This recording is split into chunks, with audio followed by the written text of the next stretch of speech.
A ver, pensemos en la quimioterapia. Es una de las armas más poderosas de la medicina moderna, ¿cierto? Pero su origen... Bueno, su origen no está en un laboratorio tranquilo y pacífico, no, nació del caos y la destrucción de los campos de batalla.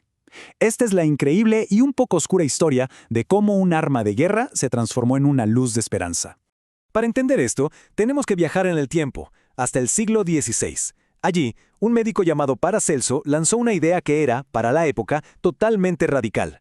Dijo que la única diferencia real entre un remedio y un veneno es la dosis, una idea que, sin saberlo, iba a cambiar el futuro de la medicina. Y aquí es donde la cosa se pone súper interesante. Siglos más tarde, la búsqueda desesperada de una cura para el cáncer le dio una vuelta de tuerca a esa lógica. O sea, si todos los fármacos son, en el fondo, venenos, ¿no podrían entonces todos los venenos ser potencialmente fármacos? Muy bien, vamos a meternos de lleno en esta historia. Veremos cómo esta idea tan paradójica fue evolucionando, desde un concepto casi filosófico hasta una realidad en los hospitales, pasando claro por el horror de la guerra y la genialidad de unos cuantos científicos. Y el primer gran avance, créanlo o no vino de un laboratorio impecable y ordenado. Vino de la pura tragedia de la Segunda Guerra Mundial, en lo que terminó siendo un experimento humano a gran escala y completamente macabro. Y ubiquémonos. Es el 2 de diciembre de 1943. Un ataque aéreo alemán bombardea barcos aliados en el puerto de Bari, en Italia. Pero una de esas naves, el John Harvey, llevaba una carga mortal y ultrasecreta, tan secreta que ni la mayoría de su propia tripulación lo sabía. Y entonces, ¡pum!, el barco explota, liberando 70 toneladas de gas mostaza en el aire y en el agua. Cientos de marineros y civiles quedaron expuestos. Los médicos que los atendieron se encontraron con síntomas terribles que simplemente no entendían. Cuando empezaron a hacer las autopsias de las víctimas, descubrieron algo que los dejó helados.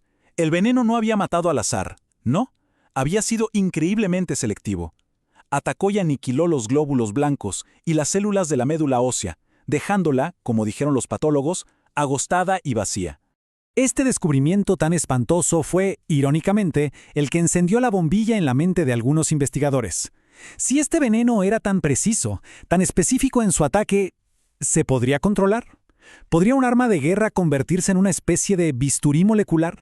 Pues esa misión, una misión secreta de hecho, se la encargaron a dos farmacólogos de la Universidad de Yale, Louis Goodman y Alfred Gilman.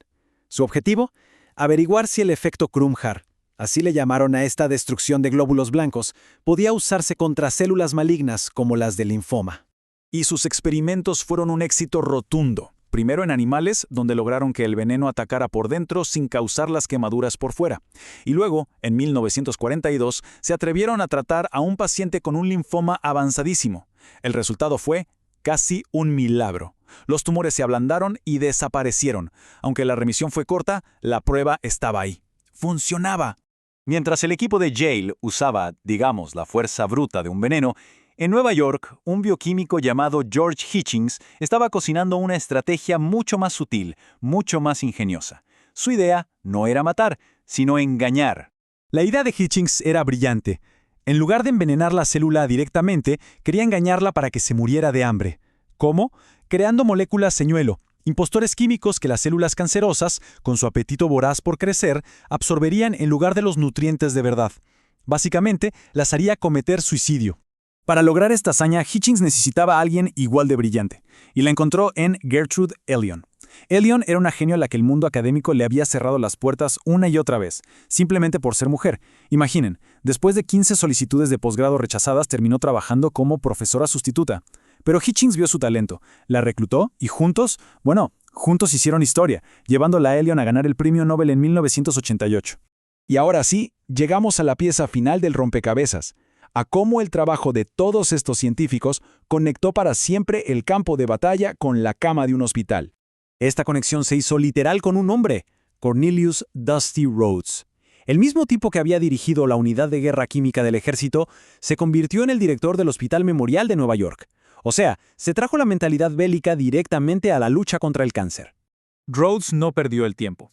Inmediatamente impulsó una colaboración con el laboratorio de Hitchings y Elion, y esto llevó al primer ensayo clínico de su nuevo fármaco señuelo, la 6-mercaptopurina o 6-MP.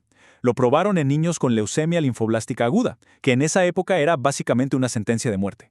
Los resultados fueron asombrosos. Las células cancerosas simplemente se desvanecían de la sangre de los niños. Ahora, al igual que pasó con el gas mostaza, las remisiones fueron trágicamente cortas. El cáncer siempre volvía. Pero fue una victoria inmensa. Se había demostrado que sí era posible diseñar un químico que, al ser inyectado, podía eliminar un cáncer de la sangre. El concepto estaba probado, era real. Y así fue como un arma de destrucción masiva se transformó en una herramienta de medicina. La lección aprendida en medio del horror de una guerra abrió un capítulo totalmente nuevo en la lucha contra el cáncer. Y nos deja con esta pregunta. Si el veneno más terrible de la guerra pudo convertirse en una esperanza, ¿qué otros secretos increíbles se esconden todavía en la oscuridad?